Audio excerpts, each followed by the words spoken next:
Toprak Razgatlioglu has not signed a contract with the factory Yamaha team. Yamaha have confirmed nothing publicly.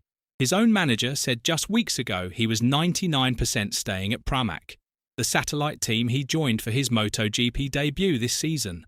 So why does a story with no official announcement already feel like it's further along than anyone is admitting?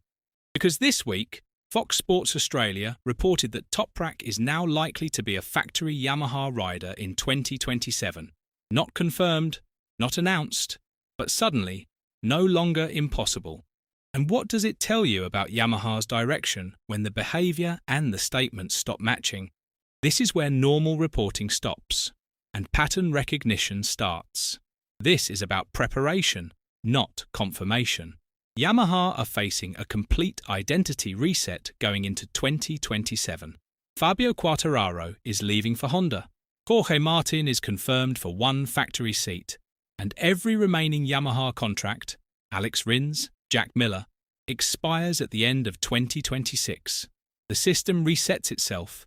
No forced exits, no dramatic announcements, just a lineup that becomes available all at once. And Yamaha, for the first time in years, can choose exactly what they rebuild around. This is why this is not a rider swap. This is a direction decision. I don't think Yamaha have made this many aligned structural moves. Pramac stability, development anchoring, satellite consistency, without knowing where the factory lineup lands.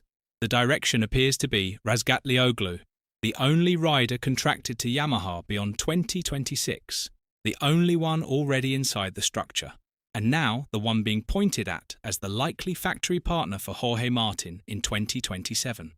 And I'd say the most telling detail is the speed of the shift.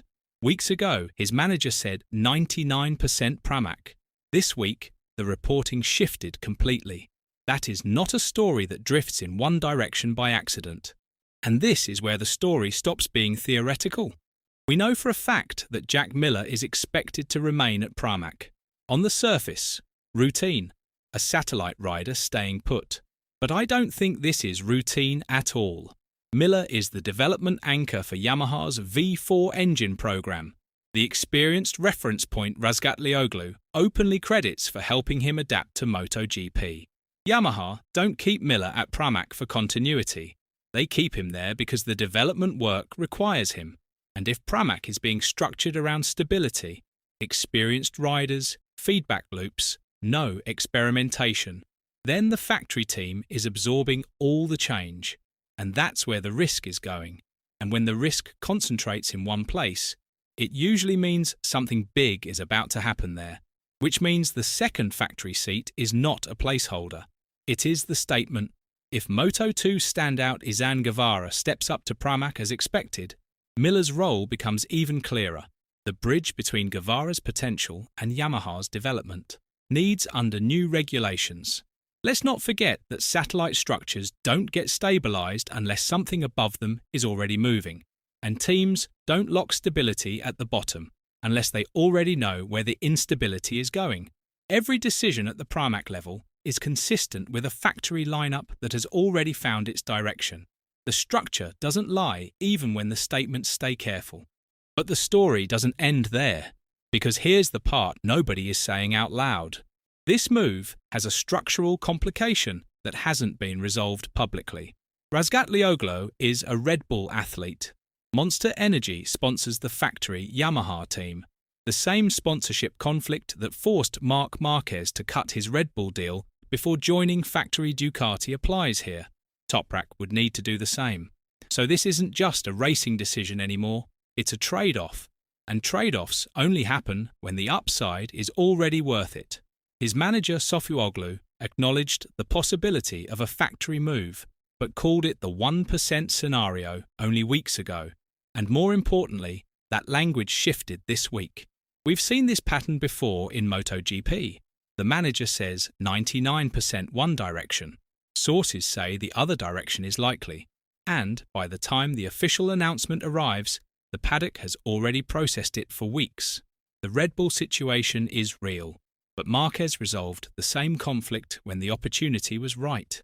I don't think the conflict kills the opportunity. It adds a cost to it. And I highly doubt Yamaha are letting this story develop publicly without already knowing whether that cost can be resolved. What does a factory seat in MotoGP's new regulatory era have to be worth for a rider to rebuild his entire commercial structure around it? Apparently, exactly this. And I'd say the more interesting question isn't whether Toprak can solve the Red Bull problem. It's whether Yamaha are already confident he will. And, oh yeah, I almost forgot to mention, Alex Rins is the rider this move displaces. And he is the detail the paddock is quietest about. No offer, no clarity, no public statement from Yamaha about his future. Just a contract expiry at the end of 2026, and results that haven't been strong enough to make his retention feel inevitable. He hasn't been told he's out, but he hasn't been given a reason to believe he's in either. And in MotoGP, that usually means the decision has already moved past you. I'd say the silence around Rins is more revealing than anything being said about Toprak. Yamaha don't need to say Rins is out. They just need to not say he's in. And that is precisely what is happening. His name appears in this story as the space that needs to exist for Toprak to fill it. And that is the most uncomfortable position a rider can occupy in MotoGP. You are not being released. You are simply not being retained. And more importantly, every contract running out simultaneously means Yamaha can ask the question they haven't been able to ask cleanly in years. Who do we actually want? How do you replace a rider without replacing him? You wait. And I don't think Rins has been given a reason to believe the answer is him. There are two possible scenarios from here, and the distance between them is not as wide as the official silence suggests. The first is that the Red Bull conflict stalls. Sofuoglu's 99% holds. Yamaha go with Marini or a Moto2 talent for the second seat. Razgatlioglu stays at Pramac, and the factory move becomes a 2028 story. I don't think this is the likely outcome anymore, not after this week's reporting, and not given how consistently the structure has been pointing in one direction. But I can see a version of it. Commercial negotiations in MotoGP don't always resolve on the timeline the sporting logic suggests they should. And if the Red Bull situation proves too complicated to resolve quickly, the factory seat goes elsewhere, and Toprak builds his case from below. The Jorge Martin blueprint. It worked once, but I don't think Yamaha want to wait for it when they don't have to. On the other hand, the sponsorship resolves, Rins is released, and Martin and Razgatlioglu line up as Yamaha's factory pairing for the most significant regulatory reset MotoGP has seen in years.